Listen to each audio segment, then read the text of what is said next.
Is Satanism lame and played out? Are the Suicide Boys a Christian band? Has the traditional role of rebellion been shifted? Honestly, yeah, it probably has been shifted quite a bit, but before we get going, here's the background. What the ever-loving fuck is up, losers? Today, we're going to be exploring whether or not Satan is played out. Could it be? Yeah. This is what we've come to. Now, I know what the fuck you're thinking. Who the fuck cares? Well, guess what?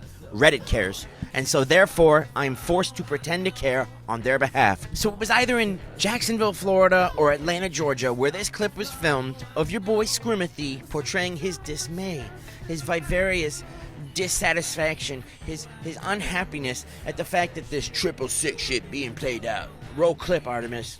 Artemis is my editor and director. As you can see, I have a really high-tech and professional setup, so now Artemis will be helping us with the clips.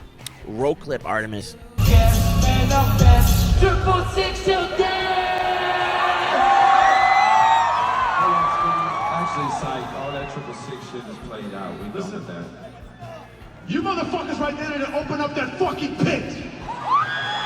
Now, to me and you, as intellectuals, as smart people, as, people above the low brow, the lower level, I'm sure to me and you this seems rather meaningless. Like no big deal. Nothing to fret about, right? Certainly not the end of the fucking world. But let me tell you something. Let me speak. The Suicide Boys fans on Reddit and Twitter and all the other cesspools did not see it that way. To them, it was like Jesus Christ himself claiming he was in love with Anton LaVey. How could their beloved Suicide Boys not love Satan? Oh, they were posting and commenting like a Jewish mother finding out their dear son was dating a Catholic girl. They were like conservative moms in the 90s finding out that their kids were going to a Marilyn Manson concert. I hope AA didn't warp him. One thing I don't think people realize is that while AA and other rehabilitation programs do some great work, they also do it under the guise of spreading their religion. You don't need drugs when you've got God. I don't care what religion you follow, do your thing, but you don't need religion to be sober. All he said was 666 is getting played out, and it is. Even Doja Cat is doing the satanic shit now. Good point, good refrigerator 315. You'd think the fucking world had ended.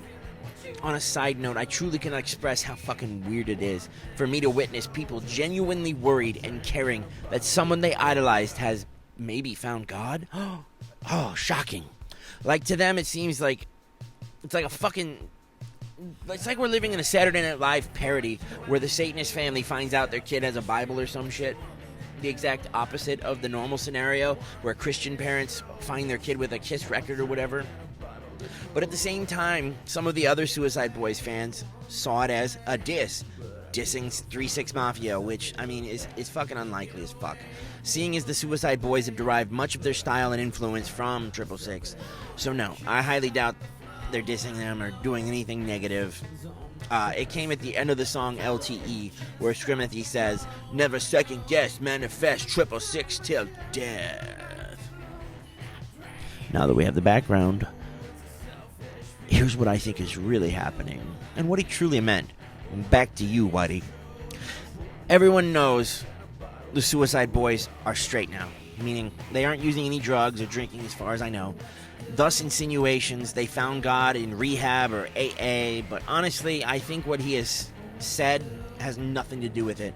What I think he's really trying to insinuate is the fact that when you look at 666 or Satanism or any of the other bullshit, or glorifying crime, Satan worship, whatever the fuck you want to call it, it was traditionally looked at as a rebellion against the status quo.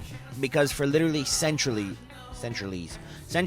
America and Europe and most of the fucking world have been super religious in nature. So it makes sense that the rebellion against the common theme would be the opposite of what is commonly acceptable. How do you rebel? You do the opposite of what is okay.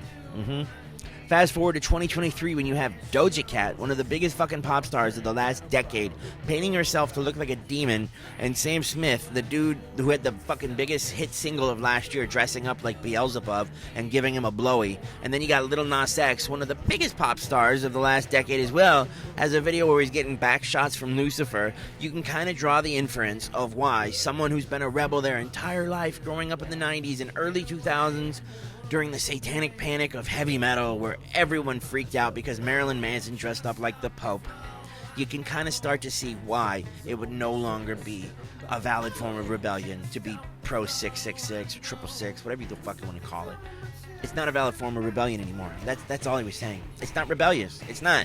You're going with the flow now. Because the way I've always seen Suicide Boys, and I think a lot of other people have too, and others like them, is that they are the newest form of punk. Punk rock died decades ago, but that's not what I mean. It's not got anything to do with punk rock.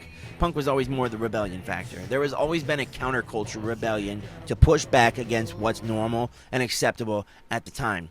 This has been the case for as long as humans have existed. We have always had a way to push against the normalcy of what is and isn't acceptable. We have always found a way to push the boundaries, going as far back as Aristotle, who told the government that the world was round and not flat, risking being charged with heresy and being put to death. There has always been, and always will be, people that push back against what is expected of us and blaze their own trail instead of doing what the popular cool thing is. Although it's not uncommon for the counterculture to become cool in its own right, which is kind of what's happened now.